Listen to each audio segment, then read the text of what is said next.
Fuse here with another Raid Shadow Legends video. Today we're going to climb the Ice Golem's peak. We're going to show old Frosty who's boss. But first, real quick as always, a little bit of news. Remember to help me out. Just click subscribe, hit like if you like it, notification bell, that's for you. Anything you can do just to show a little support, it could end up meaning everything. So I appreciate that. Fragment news, pretty brief. We're finishing up Fire Nights. I was in first place until I started making this video. That's all it took for me to slip into second place. It's tough. As long as you get second place though, the prize is just the same as first place. Remember that. So on each one of my accounts, I'm actually looking like I'm going to get at least one tournament win, which makes up for 5 of those 10 fragments that I'm missing. If you're not getting tournament wins, it's not a big deal. There's still enough fragments. You're just gonna have to keep on it. You're gonna have to work hard, but you're gonna have to keep on it.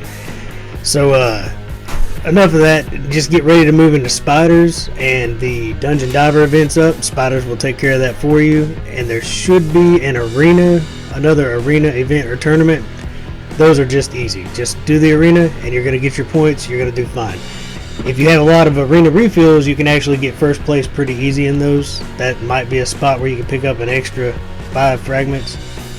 So let's get to the real deal though. Let's move on and let's travel to the Ice Golem's peak. This place, it starts out, it seems really easy, right? It seems straightforward. You go through 2 waves, you fight the Ice Golem. He's got 2 minions.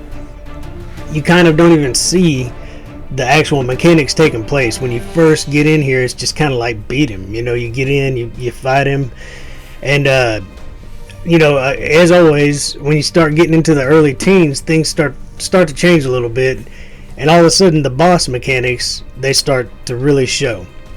To briefly go over the boss mechanics, his ads can put up some nasty debuffs on you, so having a cleanse can be very helpful. Also, you've got to kill those ads before he does his big slam. If those ads are alive, if they're both alive, he ignores 100% of defense. So it doesn't matter if you have your favorite tank built all the way up to the gills in defense. When you take that slam, it's gonna hurt. So you've got to get those ads down. Really all it comes down to is, if you go through trying to power through, you may create a team and power your way through it and think, okay, I've got this figured out, and then you click replay and you play it again, and all of a sudden things just wipe, and you're like, what's the deal here? And you've got like a 50% win rate. Well, that's just RNG.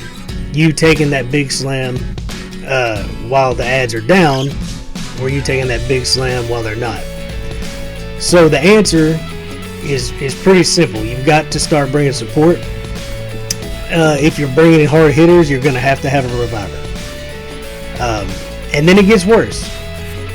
As you get down here, I believe it's 19 and 20, possibly 18. All of a sudden, he's not the only problem. Wave 2 becomes a problem. These 2 Stitch Beasts, I believe is who they are. On Wave 2, they put up reflect damage on the team. And then somebody like Royal Guard comes in and hits him with everything he's got, and he just kills himself. And you can get 2 or 3 members of your team committing suicide trying to get through that second wave. So at that point, if you're trying to take powerful heroes, you've got to be able to do one of 2 things. And basically, the first option is have good revivers. Another tip that I would give you is strong single target hitters can actually take place of big AoE hitters. I know you want to wipe waves quick, and you can kind of do a mixture of both, but when those single target hitters go in, they're not taking damage from hitting 5 people really hard, they're taking damage from hitting 1 person really hard. And ideally it'll be somebody maybe defensive or high HP that does that. So let's look at, on this account, how I handle it, and then I'll switch accounts and we'll see how I handle it a different way. In this one, what I've got is I've got speed and support right here. You need heals because you're going to take some damage, even if it's you doing the damage to yourself. You need revives. Seal can bring revives and heals. Excellent support.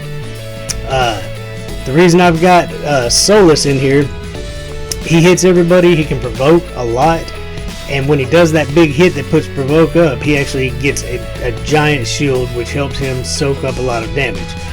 If they end up killing him, he'll be revived by a Seal. If not by Seal, I've got Alton in here. He's increasing my defense in all battles. You can use him anywhere. But Alton, when he kills an enemy, he revives you. So if he gets the kill on one of the ads and somebody's dead, he'll bring them right back up. Stagnite is doing what Stagnite does. He's taking their attack down, he's taking their defense down, and he's also putting slow on the boss or the ads. And either way, that's an amazing thing. While I'm speeding myself up, I'm slowing them down. Obviously, I've got Arbiter, and I got a lot of revive options on this account. So revive with support is the way I'm going. I'm getting decent damage out of Stagnite, good damage out of both Solus and my Altan. And, you know, my two supports, Seal, she's not weak, but she's not strong. But she's kind of like all around good. She does damage enough to account. She heals every turn. She can do some turn meter depletion. So the idea here is a really supportive team, and it's relying heavy on revives in case anything goes wrong. Let's just let it play through, kind of watch what happens and how it works out. This is a team where I can go in and not be afraid to die. If I die, they'll get brought up. It's a 100% win. It doesn't take too long because you can see, man, between the stuns that I'm getting from, I have a stun set on my Stagnite, and I also have Seal of the Drakes. So the stuns help. These two dogs here, I think that Stitch Beast, they're the ones that, see how one of them's stunned. That's good. If I could take care of that other one, if I were on auto, I'd be going after the other guy. They put up reflect damage, so now I'm going to take big damage every time I do a hard hit. But these single attacks that I'm getting out of most of my characters, no problem at all. I'm not hitting all 5 of the wave, taking damage from them all. So I'm really powering right through with plenty of support. Now, if anything goes wrong and these ads don't die fast here, that's when I'm at risk. Even Altan with 4,500 defense could just take a hit and go down. If that happens, I like that I'm stunning them and provoking them, by the way, because those 2 ads, they put up some nasty debuffs on you.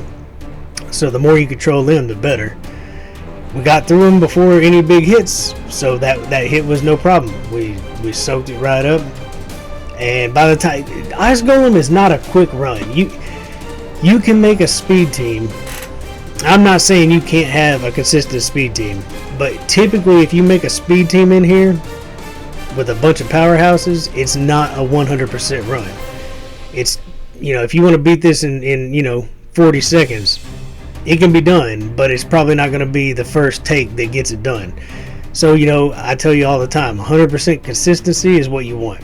Until you're far enough in the game that you're playing around and trying to manipulate your times, you want to win, right? You want to come in here, be able to walk away while it's running on auto or on blue stacks and not worry about getting defeated, which ends your auto runs, or just waste your energy on blue stacks. So they're doing a good job of single targeting down these and controlling with stuns and provokes. They're taking care of the ads really well right now. Plenty of heals for any damage I take to put it back up. It's really pretty simple. If anything goes wrong, Seal will pick them right back up. If there were 2 ads up during that hit and I actually lost 2 characters, Seal would pick one up, and as soon as Altan got around to killing one of these ads, he would pick the other one up. So it's all about revives and support. Control also is important. It kind of see, we almost lost Stagnite and it wouldn't have mattered. He'd have been right back in the game as soon as Seal come around. But he got healed, and that's not bad. It's a 3-minute run, and I can speed that up. I've got Arbiter. I can change out a few things and speed it up, but that's not bad. A 3-minute run, We got our win. We got horrible gloves. Flat stack, guys. Sell it. You don't even have to look at what's under it. It's a flat stack. So here's what we're going to do, though. If you didn't have all those revivers, what would you do? Well, I'll tell you what. I'm going to be right back. I'm going to get on Grease Trap, who doesn't have any great revivers built, and we're going to see how we handle that. Be right back. Okay, guys. So I'm back on Grease Trap. And again, making this video cost me first place into second place already. Man, it is brutal. Just that much time not playing the game. But so anyways, as long as I can hold second place, I'm happy, and I'm sure I can pull that off. So let's go back into the Ice Golem's Peak. Delve into what do you do if you don't have a team full of revivers, but you're still trying to push stage 20.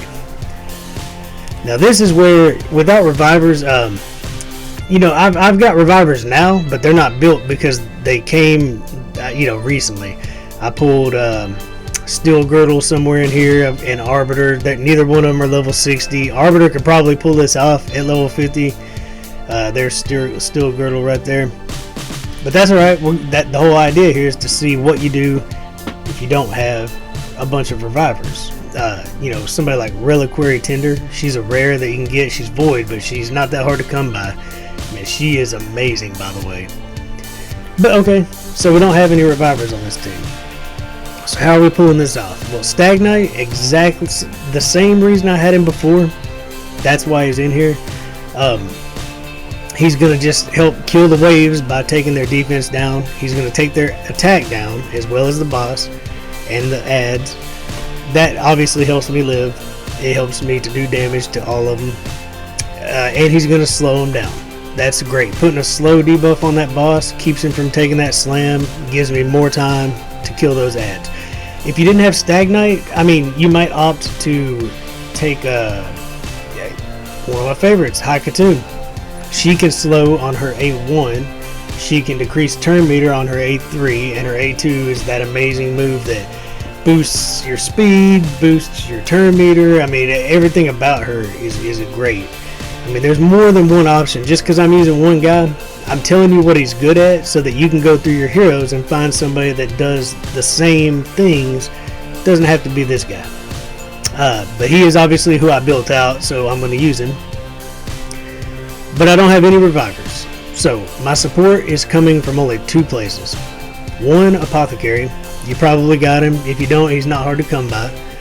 If you don't, you just need a healer. Somebody that has a heal that comes around pretty often. You don't want like a 5-turn cooldown, but anybody that can heal can do this job.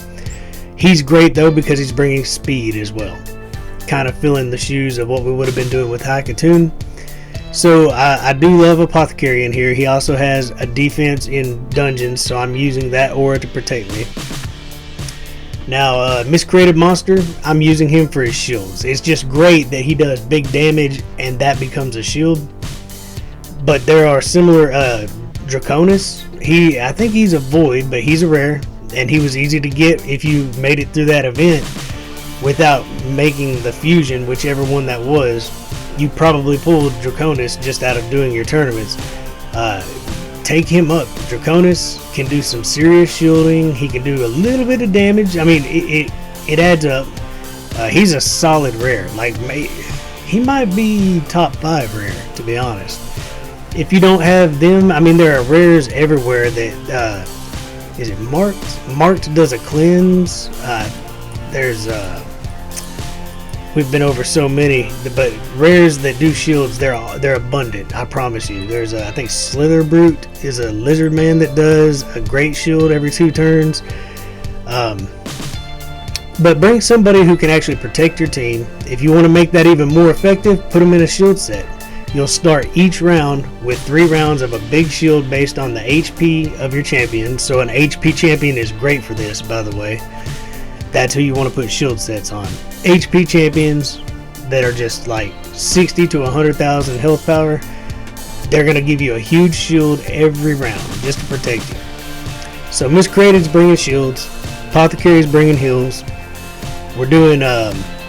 We're actually taking down their attack and defense and trying to slow them with the Stagnite. these two guys. Bellower, he's not, I don't build him as a nuker, I build him as a stun character. I put a stun set on him, every move is an AoE, not to mention that every move has the weak version of everything. Speed down, accuracy down, like everything. I mean, he's got every debuff in the game almost, but they're all the weak version, but they're still useful. You stack that with the fact that he can stun on every single attack, and he becomes an amazing control character. And Biggin is the biggest risk, but he brings a lot, so I take that risk. He hits hard, so he may kill himself. If he kills himself, he's going to lay there the rest of the fight. But if he kills fast enough, I'm going to get the benefit of having him past that second wave. But what he brings is a full-on decreased accuracy and stuns. So I've got a lot more control. You combine him with Bellower, and my plan is to not have to face that second wave, not have to face the reflect damage. If I do have shields and heals to get me through it. So this is just a team that runs fast. Look at all the stuns and debuffs that they put up just so quickly. They're full of debuffs. I mean, look at these guys. I don't even, there's not time to even see what debuffs they got. They are debuffed, right? They are debuffed. But those stuns are key. And so here, there is a trick. You can click on a character when you're on auto, and they will actually focus on that character. If I were to try to take out one of these Stitch Hounds, not that one was stunned, they'll actually focus on him. But it looks like between the control and just the raw power of Biggin, we never even dealt with the reflect damage. Now in here, the same thing, you know, Biggin throwing out big damage, but I've got a lot of AoE, and I really do need to kill before I take that big slam. It looks like at least one's down. With all my healing and shields, that should be enough, but we may get that second one down. Yeah, we got plenty of time. Well, there we go. And now we've got slow for 3 turns on the boss. So from now on, it's going to take him longer to get back around to that big slam. Just kind of rinse and repeat. Kill the ads. Another option you have, if you bring in Armiger, man, he comes up a lot, doesn't he? For a uncommon character, he sure does come up a lot. But Armiger and anyone else, like if you have Rotos, it won't work on the boss, obviously, but on the on those ads, when you kill them, if they get the kill, they block revive. The ads are gone for the rest of the fight, meaning you'll never have to worry about taking that big slam. But between all the control, all the slows, the weakened defense and attack, I mean, you see all these debuffs. There's so much control going on with this team, and most of it is from sets, by the way. Not just the characters. I've got sets doing a lot of work here. We're all shielded up when he hits us. It just kind of soaks up. It's a cushion, you know. It's a safety net. So not a single reviver on this team, but it's 100% win. I have had Biggin die by killing himself on that second wave, but he hits so hard he gets you through that second wave even if it kills him. he's like gonna break through whether it kills him or not. And then it's just this. It's just going through the motions, keeping up debuffs. Biggin's pretty good at killing those ads. Stagnite hits decent. Bellower hits okay. It's more about his control though.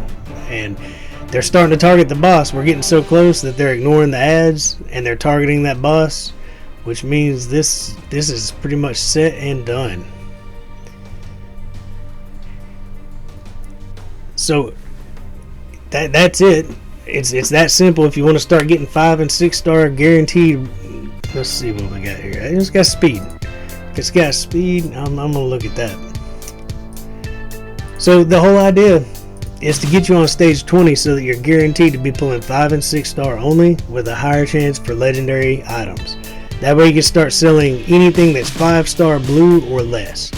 And once you get there, your character's gear makes your character, you know. And beating ice golems, he feels like one of the toughest ones at the end. I mean, he's not so bad till you get towards the end, but he's really not that bad.